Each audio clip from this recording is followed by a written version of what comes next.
Olá, bem-vindos a mais um episódio do Podcast do Zero, um podcast sobre sustentabilidade, onde vamos aprender um bocadinho mais sobre o mundo à nossa volta. E hoje vamos falar sobre os efeitos das alterações climáticas na saúde pública, um tema que eu adoro, e temos connosco a Raquel Vareda. A Raquel tem mestrado integrado em Medicina, está atualmente no 3º ano do Internato de Saúde Pública, um tema mais do que atual.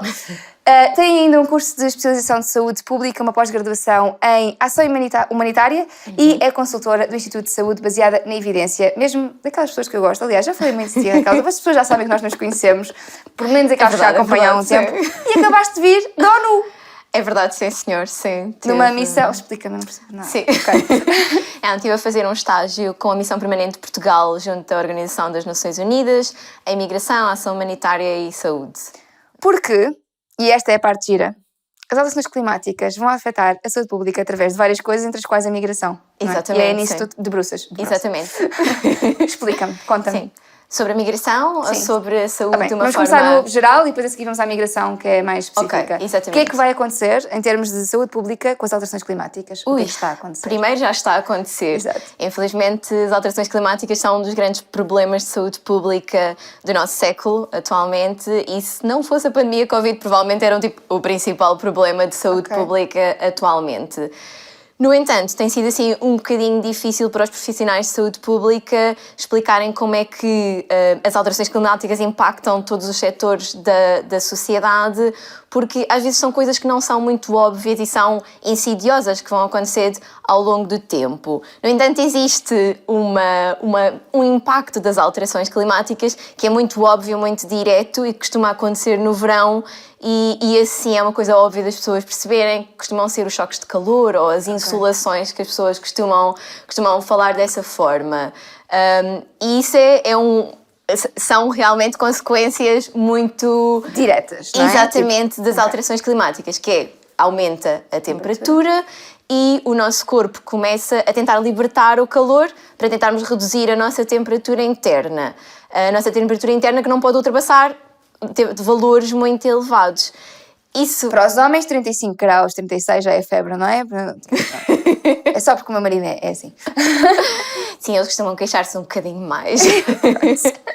Tudo bem. Não, mas nós estamos a falar, por exemplo, às vezes em temperaturas à volta dos 38, 40 graus no exterior, já são temperaturas demasiado elevadas para, por exemplo, crianças pequenas, ou idosos, ou pessoas que já têm doenças de base, tipo diabetes, ou doenças cardíacas. Não, estamos a falar de uma temperatura de 50 graus à sombra, não é? Não, exatamente. O grande problema é esse. É que para pessoas jovens, saudáveis, realmente acima dos 45, 46 graus, o nosso corpo já começa a ter alguma dificuldade em reduzir a temperatura interna, mas para pessoas que têm alguma fragilidade, são pessoas mais vulneráveis, às vezes mesmo grávidas, estamos a falar de temperaturas às vezes à volta dos 38, 40 graus. Portanto, não são temperaturas assim tão elevadas. Certo. E o que acontece é que nós começamos a tentar libertar o calor, os nossos vasos começam a dilatar e nós começamos a suar. E essas são assim as duas principais formas como nós libertamos o calor. No entanto, essas coisas têm um limite para conseguir atuar. E o que costuma acontecer quando deixamos de conseguir reduzir a temperatura com estas formas é que a nossa temperatura interna começa a aumentar.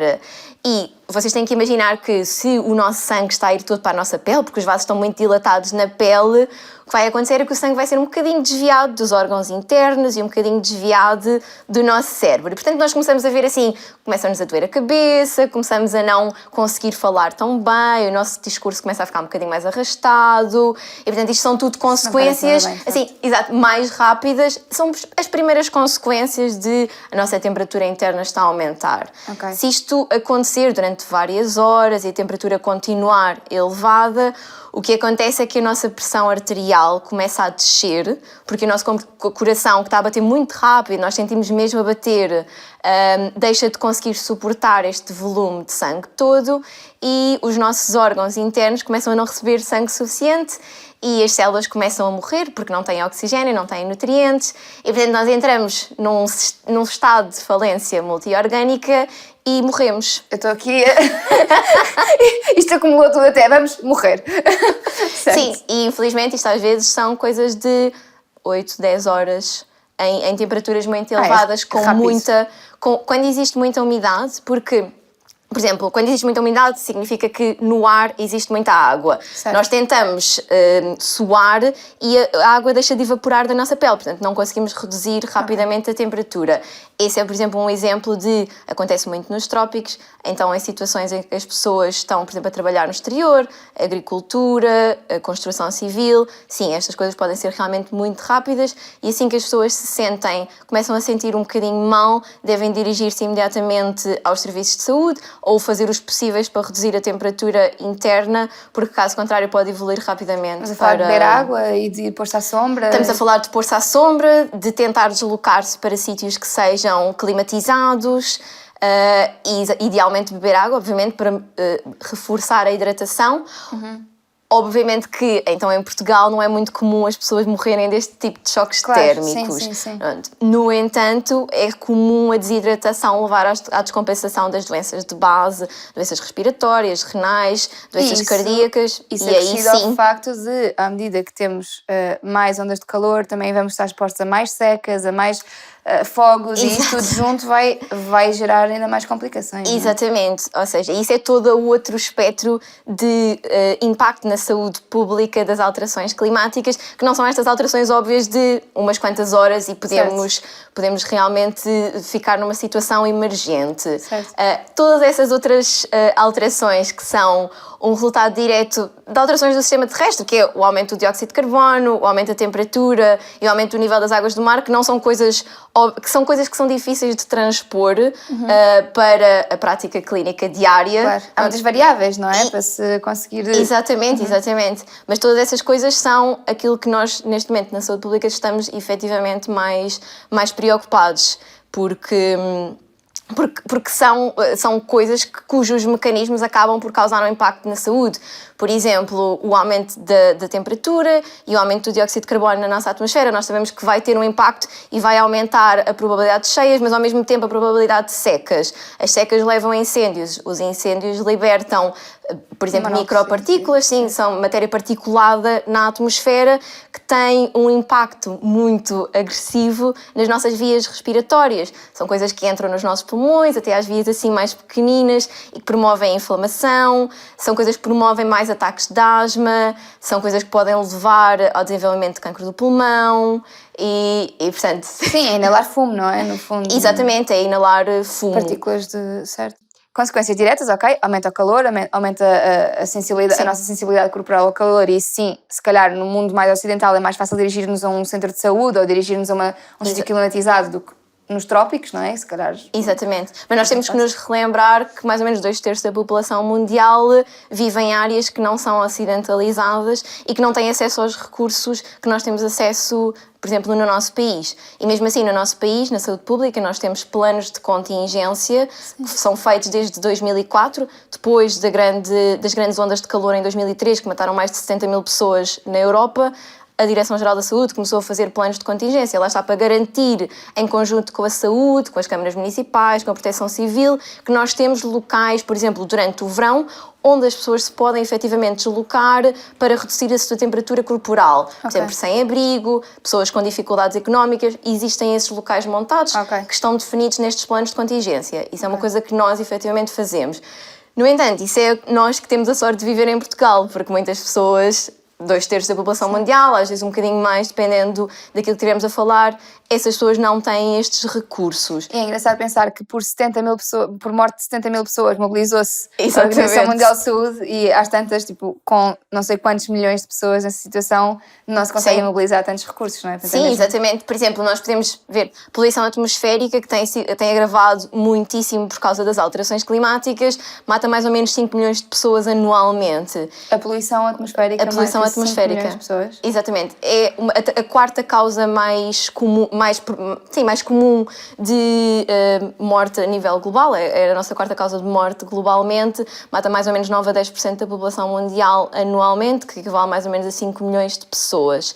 E estamos a falar, para além dos incêndios da matéria particulada, estamos a falar, por exemplo, do ozono, o ozono que é libertado diretamente pelas atividades que promovem também as alterações climáticas, como a queima de combustíveis fósseis, as atividades industriais.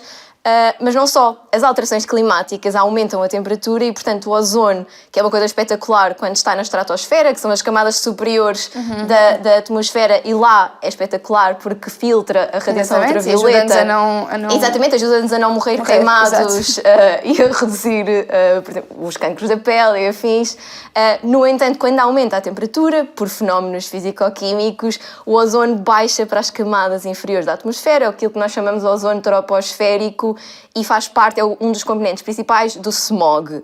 O smog, à semelhança, por exemplo, das matérias particuladas, o smog é mesmo muito agressivo para os nossos pulmões, o nosso sistema cardiovascular, ele entra diretamente para os nossos alvéolos e impede as trocas gasosas, ou seja, quando nós precisamos de dióxido de carbono libertar e o oxigênio entrar, o ozono impede que essas trocas aconteçam e, portanto, vai ter um impacto realmente muito significativo. Nós sabemos que aumenta não só a mortalidade geral nas zonas que têm mais smog, como aumenta os infartos agudos de miocárdio, ou seja, os vulgos ataques de coração, aumenta a probabilidade de cancro. Portanto, estamos aqui a falar de um dos principais contribuintes para esta mortalidade da poluição atmosférica que é tão intensa. Isso é simplesmente através da extração de combustíveis fósseis e coisas que continuamos a fazer todos os dias, não é? Exatamente. Pronto. Mesmo o escape dos nossos carros, infelizmente, continua a libertar ozono, para além de outras partículas que continuam a libertar, que também têm um impacto significativo e também contribuem para esta mortalidade da poluição atmosférica, mas o ozono realmente é um dos piores. E aqui não há grande plano de contingência que safe, não é? Quer dizer, é o ar. Não é? Aqui o nosso plano de contingência seria a descarbonização completa das entidades públicas e privadas e parar de queimar combustíveis fósseis. Certo. Que parece, ao longo deste podcast, parece ser aquela solução que é comum a tudo, não é? Tipo, parar de queimar combustíveis fósseis. Exatamente. Ou seja, porque nós estamos a falar, nós na saúde pública temos duas atividades que nós podemos pôr em prática para as alterações climáticas. Estamos a falar das atividades de mitigação, que é reduzir a emissão de gases de efeito de estufa, e essas é a descarbonização, e podemos falar de mais algumas, da dieta, por exemplo, que é uma possibilidade individual de reduzir o consumo, por exemplo, de alimentos de origem animal, que nós sabemos que consomem mais e que libertam mais gases de efeito de estufa por causa do processo. E, portanto, essa é uma medida que nós temos individual que podemos fazer. Preventiva, não é? Exatamente. Mas em termos de mitigação, para reduzir a emissão de gases de efeito de estufa e o impacto das alterações climáticas, realmente é uma coisa mais a nível de entidades nacionais e internacionais. Nós, como cidadão comum, temos alguma dificuldade. Estamos expostos, não é? Estamos expostos ao que se está a passar. Exatamente. Mas nós, como cidadão comum, podemos fazer outra medida muito importante, que é uma das coisas que nós fazemos essencialmente na saúde pública, que são as medidas de adaptação. Essas medidas não reduzem a emissão de gases de efeito de estufa, pronto, não vão ter um impacto nessa parte, mas vão permitir que nós consigamos lidar um bocadinho melhor com o impacto, passar, exatamente, com o impacto das alterações climáticas no nosso planeta. E por acaso aí nós temos uma medida que é bastante óbvia, mas que infelizmente não está a ser assim tão implementada nas cidades a nível mundial, que é simplesmente plantar mais árvores. As nossas cidades funcionam como ilhas de calor, porque o asfalto é negro, os telhados também, curiosamente, costumam ser negros, e isso faz com que exista maior absorção de energia e, portanto, aumenta o calor. E às vezes há muito reflexo, por exemplo, os espelhos, metal. Exatamente. Então, nós às vezes temos em meio urbano valores de temperatura ou seja, 10 graus superiores do que no meio suburbano à mesma hora na mesma cidade, que é uma coisa absolutamente bizarra. E isto também contribui para, lá está, durante o verão, em ondas de calor, viver na cidade vai ser muito mais agressivo para os seres humanos do que viver em meios suburbanos que não têm estas características. Se nós plantássemos mais árvores, resolvíamos aqui vários problemas, que era, tínhamos sombra, que é uma das formas gratuitas de reduzirmos a nossa temperatura corporal. Portanto, em vez de ter aqueles planos de contingência e ir para centros ventilados e nananã. Exatamente. Se nós tivéssemos mais plantas, tínhamos mais sombra. Árvores mesmo robustas. Às vezes é um bocadinho difícil plantar árvores numa cidade que já foi estruturada de uma forma não muito verde, como tu deves saber. Certo. E, portanto, nós agora, por exemplo, estamos a tentar motivar as pessoas a plantarem árvores nos telhados, porque isso também vai fazer com que reduza a temperatura. As árvores, por exemplo, como têm as raízes no solo, também vão promover a absorção de água. E, por exemplo, durante cheias é extraordinariamente importante existir vegetação. Até para a resiliência do solo. Exatamente, exatamente. Então, plantar árvores é, em termos de saúde pública, uma coisa absolutamente espetacular, até porque tem aquilo que nós chamamos os co-health benefits, ou seja, são benefícios para a saúde que são indiretos, que é plantar árvores também motiva as pessoas a fazer mais atividade física, temos mais parques. Esteticamente é mais agradável. Exatamente, e tem um impacto extraordinariamente positivo na saúde mental, porque nós sabemos que espaços verdes, com vegetação, os sons dos animais, vai ter um impacto muito positivo na parte psicológica dos cidadãos. Porque nós durante milhares de anos vivemos na natureza, não é? Nós estamos preparados para a natureza. Nós somos natureza. Exatamente, nós somos feitos para isso. Certo. E nós não fomos bem feitos para viver em cidades. Como se viu durante esta pandemia. Exatamente. E estávamos todos agora toda a gente quer uma casa com quintal. Exato. Eu também. Felizmente tinha, porque não tinha dado em louca. Mas não, inveja máxima. Eu sei. Desculpa. Com uma medida simples, que na verdade é boa para quase tudo o que já falámos aqui no podcast e que vamos falar, nós conseguimos também melhorar a saúde pública. Exatamente. Isto é muito engraçado porque estamos sempre a falar de ecossistemas interligados, de melhorar um sítio, melhorar outro, não é tudo casos isolados. E eu sei que ainda não entramos na migração, mas estava há bocadinho a pensar quando tu me disseste, ok, as populações mais fragilizadas, 2/3 da população, eu penso, estas pessoas vão querer fugir, não é? Vão querer sair de onde estão e vão querer vir ter connosco, e as nossas cidades já estão cheias, vão estar mais cheias, não vai haver grande espaço de manobra, isto vai ser um caos. Eu li agora um livro que é Seca. Eu vi que tu falaste, ainda não. Eu estava assim, porque ainda assim as pessoas que se safavam melhor no livro durante mais tempo sobreviveram, eram as pessoas que estavam a viver na periferia, que tinham o seu espacinho, tinham... Exatamente. Quer dizer, isto parece-me demasiado close to home, sabes? Sim. Real. Sim, e é absolutamente real. Pronto, relativamente a esse livro, a escassez de água é um dos outros problemas graves das alterações climáticas. Ou seja, uma coisa que as pessoas têm que perceber é que nós iríamos sempre ter escassez de água com o número de seres humanos absoluto que nós temos neste momento no planeta. Finita. Porque, exatamente, a água potável de consumo humano é finita no nosso planeta. Portanto, nós iríamos ter sempre que utilizar meios tecnológicos para tentar adaptar a água que existe, do oceano, que já é possível, mas é realmente muito custoso torná-la potável, mas íamos sempre ter que fazer isto. Ou diminuir o uso da água noutras indústrias irrelevantes. Exatamente. Claro que existem aqui muitas coisas que nós podemos fazer para reduzir o consumo. Nós abusamos muito da água, como tu sabes, mas infelizmente nós temos cerca de metade do planeta que está em escassez de água extrema durante pelo menos um mês do ano. Estamos a falar essencialmente de países como a Índia ou a China, que por mais pouca água que eles consumam, eles não têm águas subterrâneas, por exemplo, suficientes para consumo humano. Um dos grandes problemas das cidades, e estava a falar do meio urbano nesse livro, é que as nossas cidades, a urbanização que tem sido feita, e de forma muito acelerada, é essencialmente nas zonas costeiras. E nós nas zonas costeiras usamos essencialmente reservas de água que são subterrâneas costeiras. Com o aumento do nível das águas do mar, tem havido uma salinização desses depósitos de água naturais. E, portanto, alguma da escassez que nós estamos a sentir neste momento é porque nós já não conseguimos consumir esses depósitos de água. Alguns locais do mundo, infelizmente, por não terem outra opção, continuam a consumi-los. E, portanto, nós estamos a falar de água salgada, em parte, que na verdade desidrata, não é? Exatamente, que aumenta coisas como a tensão arterial, e nós vemos aumento do risco cardiovascular, por exemplo, tem um impacto direto na saúde. Nós já vemos isso em algumas cidades africanas costeiras.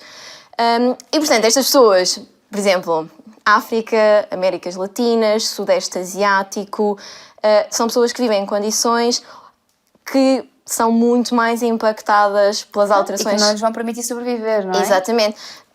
Basta vermos, nós, neste momento, essas zonas, por causa das alterações climáticas, especialmente por causa dos desastres naturais e alternação entre as secas e as cheias, o rendimento agrícola reduziu muitíssimo.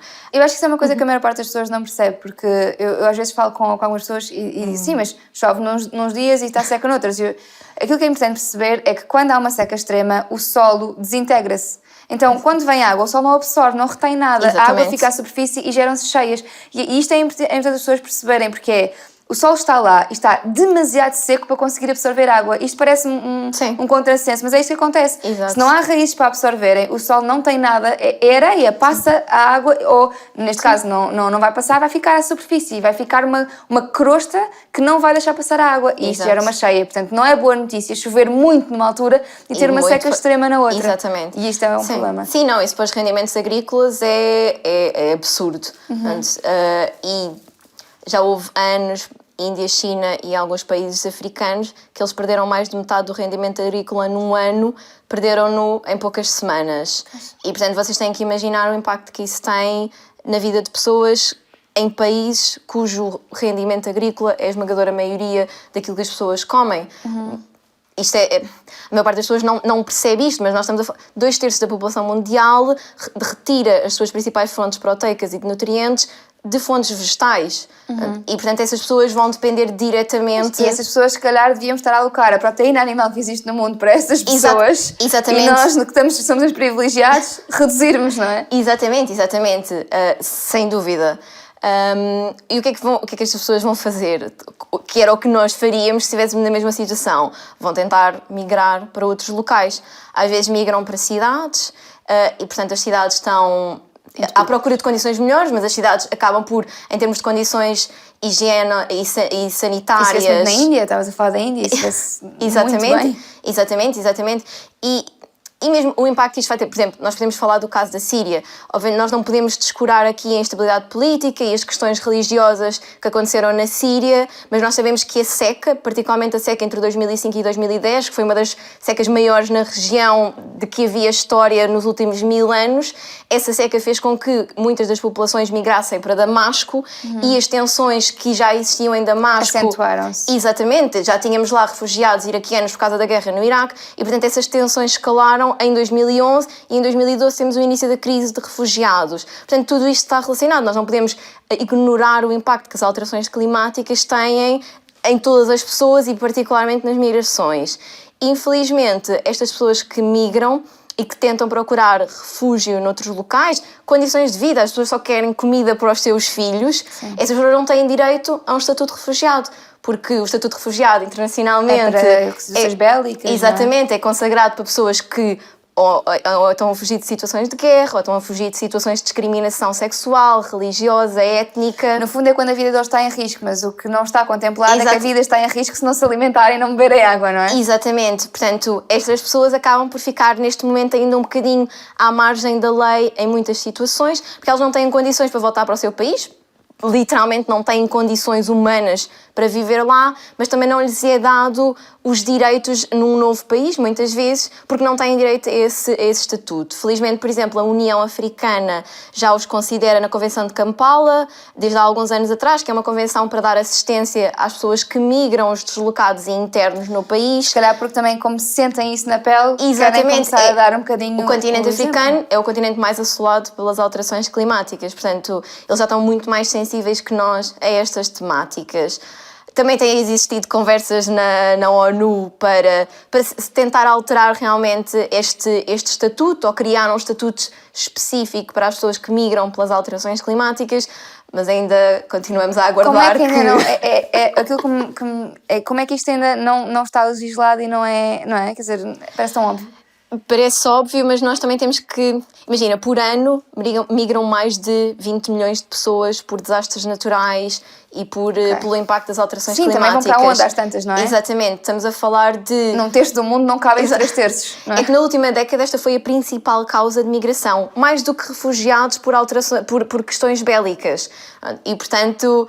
ou seja, nós precisamos realmente perceber onde é que os vamos colocar, como é que lhes vamos dar condições de vida, quem é que vai pagar, que é o assunto sempre muito... é o principal problema. Exatamente. Primeiro é quem é que vai pagar e depois o que é que acontece logo se vê. Certo. E, portanto, sim, são questões que ética e moralmente são simples, são uma resolução simples, depois questões que económica e politicamente são muito complexas. Pois claro, até porque estamos a falar de pessoas com culturas muito diferentes umas das outras, que não se calhar que às vezes não se dão adaptar, exatamente, certo. Sim, que às vezes a relação é realmente muito complicada, mas sim, nós vamos continuar a ver cada vez mais migrações, desde as ilhas da Indonésia, e mesmo Madagascar, que está numa situação de insegurança alimentar muito grave neste momento. Vamos continuar a ver essas pessoas e a tentar fugir, a tentar lutar pela própria vida agora a seguir à pandemia, isto vai ser a coisa que nós vamos ter que dar resposta e tentar perceber o que é que como planeta vamos fazer, sim. E a nível individual, para tentarmos terminar isto de uma nota mais positiva, o que é que nós podemos fazer? O que é que cada pessoa que está aqui pode fazer? Não só para conseguir ser resiliente e adaptar-se às alterações, como ajudar o resto do mundo a adaptar-se. Porque em Portugal nós também temos a risco de esquecer o sistema de água, não é? Exato. Isto não é assim tão longe quanto isso. Em Portugal, neste momento, há pessoas que no verão abrem a torneira e não sai água. Exatamente. Isso é uma realidade cada vez mais comum, particularmente no sul de Portugal. E assim, nós não nos podemos esquecer que Portugal está aqui nós somos quase África, nós estamos mesmo na pontinha da Europa, certo, muito próximo da linha do Equador, que é a linha que está a aquecer mais, portanto nós vamos ser realmente um dos países que vai sofrer mais com as alterações climáticas, mesmo em termos da mobilidade das doenças infecciosas. Pois, que esse é todo outro tema, não é? Porque à medida que o clima muda, exato, as doenças migram também, não é? Exatamente. Isso é uma coisa que é difícil de nós conseguirmos prever, é um facto, mas ainda no ano passado saiu um estudo muito interessante do Imperial College of London com a Universidade de Tel Aviv, que dizia que nos próximos 10 anos Portugal, à semelhança da Grécia, Espanha e assim outros países, vão acabar por ser colonizados por um mosquito, que é o Aedes aegypti, que é um mosquito que é o vetor de doenças como dengue, a febre amarela, zika, chikungunya e afins, e nós acreditamos que sim, porque nós sabemos que em Espanha ele já foi reportado desde 2018. Dengue e zika em Portugal? Exatamente. Ok. Nós já tivemos um surto de dengue por causa deste mosquito na Madeira, em 2012, e nós estamos só à espera, nós sabemos, porque este é um mosquito que vive muito bem com temperaturas mais elevadas. Existe vacina para isso? Existe vacina para algumas destas coisas, como por exemplo a febre amarela, para a dengue ainda não. Então achas que a vacinação vai ter aqui um plano importante na prevenção? Sim, nós vamos, assim que ele começar a entrar em Portugal e nós verificarmos, primeiro chega o mosquito e depois começa a chegar a doença. Okay. Existe geralmente aqui um gap de alguns anos, algumas pessoas falam em 6, outras em 10 anos, geralmente não chegam os dois ao mesmo tempo, a não ser que o mosquito que seja transportado já venha com a doença, e isso foi o que aconteceu no surto da Madeira, que foram transportados mosquitos num avião. Pronto. Ocasionalmente aconteceu e vieram da Venezuela já com a doença e causaram o surto. E como nós não temos qualquer tipo de anticorpos em Portugal para este tipo de doenças, assim que chega o mosquito, espalha-se. Exatamente. Pronto, Malta da Madeira, não me matem, mas ao menos se foi numa ilha relativamente controlado. Sim. Se tivesse vindo para Lisboa, exatamente, teria sido complicado de gerir, sem dúvida, sim. Mas sim, então podemos esperar, assim, eventualmente, aumento deste tipo de doenças mais tropicais no contexto europeu. Não só em Portugal, mas sim. O que é que nós podemos fazer Obrigada, de uma forma mais positiva, calma? Obrigada, é que eu juro, este episódio eu estou tipo cheio de calor já, certo? É assim, em termos de individuais e de comunidade, sem o recurso às entidades oficiais, aquilo que nós podemos e devemos fazer como cidadãos e isto é uma coisa, enfim, óbvia, é termos comunidades mais próximas umas das outras. Nós sabemos que pessoas idosas e isoladas são pessoas que morrem muito mais facilmente, por exemplo, na época de calor. E também sabemos que em comunidades mais próximas, que têm a mercearia e a padaria e lojas locais em que as pessoas saem à rua e se conhecem, em que a vizinhança se conhece toda, as pessoas são mais próximas. Quando alguém não aparece, vão procurar a pessoa e, curiosamente, a mortalidade geral neste tipo de comunidades é inferior. Portanto, temos de ser bons cidadãos. Exatamente. Vizinhos dos nossos vizinhos. Fácil, ok? Exato.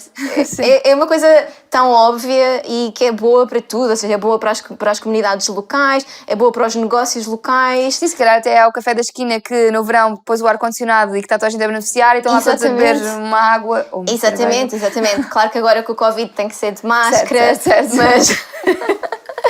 Mas realmente esta é outra coisa óbvia, tal como plantar árvores, é outra coisa óbvia que nos beneficia a todos e que nós não costumamos assumir quando pensamos, ok, o que é que eu posso fazer para as alterações climáticas? Conhecer o meu vizinho. Se calhar isso não é um raciocínio mais direto, exatamente, mas é extraordinariamente importante. Outra coisa como cidadãos podemos obviamente fazer é, para quem tem possibilidade de recurso económico para tal, ou seja, tornar mais verdes as nossas casas. Podemos utilizar painéis solares, podemos reduzir o consumo de determinados objetos. Portanto, isso que é uma das coisas que tu costumas falar muito nas tuas redes sociais e o teu foco, realmente isso nós podemos e devemos fazer se tivermos a possibilidade para tal. Ou utilizar carros elétricos, portanto, tudo o que nós podemos fazer para reduzir o nosso consumo de... Andar a pé. Exatamente. Não, o carro elétrico é caro, andar a pé é gratuito. E isso é outra medida de saúde pública muito interessante, que tem um efeito direto na saúde, porque somos pessoas mais ativas. Se em vez de andarmos de carro,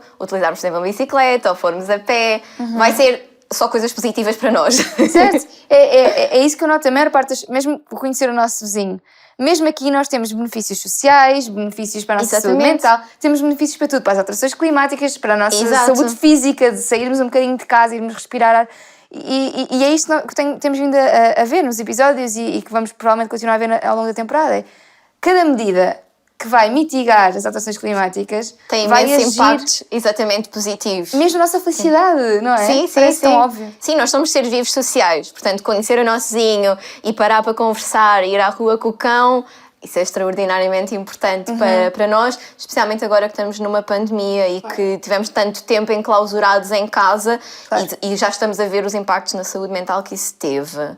Outra coisa que nós podemos fazer para...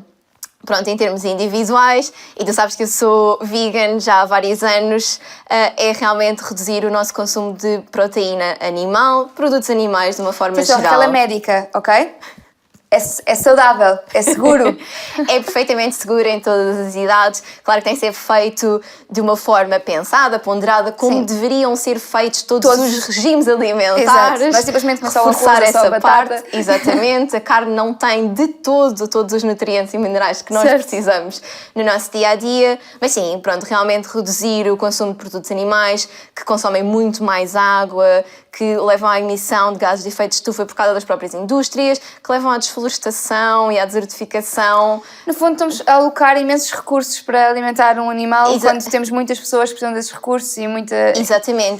Exatamente, com uma alimentação. Pronto, nós sabemos que, hipoteticamente, se o mundo fizesse toda uma alimentação baseada em plantas, que nós conseguiríamos alimentar toda a gente, seria muito melhor para o planeta e ainda sobrava comida. Pronto, nós os animais podem existir. É importante, por exemplo, para adubar, para tudo mais, eles são importantes nos ecossistemas. A palavra-chave é ecossistemas, não necessariamente enfiados dentro de um corral onde há 300 animais. Exato, que até tem um problema, tem impactos graves para a saúde pública, com aumento das resistências a antibióticos. Portanto, realmente não é bom sequer para o ser humano consumir este tipo de animais que não estão em condições adequadas. Exatamente.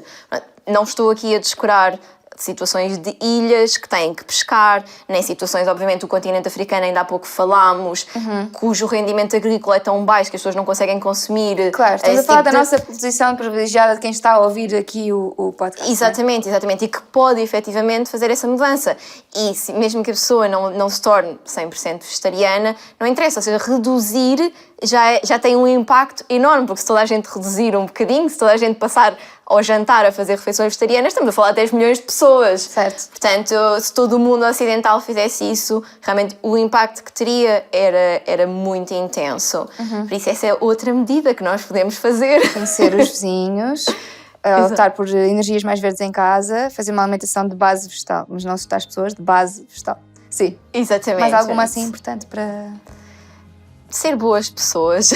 Empatia, estamos sempre a terminar com esta da empatia, mas é verdade, isto é muito importante. Portanto, eu percebo que tenham ficado, eu fiquei em pânico durante 90% do episódio, Raquel, desculpa, mas fiquei, é um facto.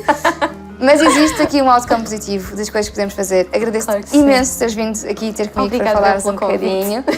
Aprendi imenso. Havia milhões de coisas que não sabia, ok? Portanto, aprendi mesmo muito. E eu já te sigo há muito tempo e já conversamos há muito tempo. Sim, portanto, já devia ter sabido metade das coisas, pelo menos. Espero que tenham aprendido, que tenham saído agora com estas últimas, saiam da porta, desliguem isto, vão conhecer o vosso vizinho, não precisam de ouvir o resto da conversa para nada. Mas o resto da conversa que não é uma conversa, agora é só o final. Obrigada a todos por estarem aqui. Não se esqueçam que se nos estão a ouvir apenas e não estão a ver, podem ir para o YouTube do Zero, podem subscrever o canal, acompanhar os próximos episódios. Há mais convidados que já estiveram presentes e outros que ainda vêm pela frente, por isso, vemo-nos no próximo episódio. Obrigado.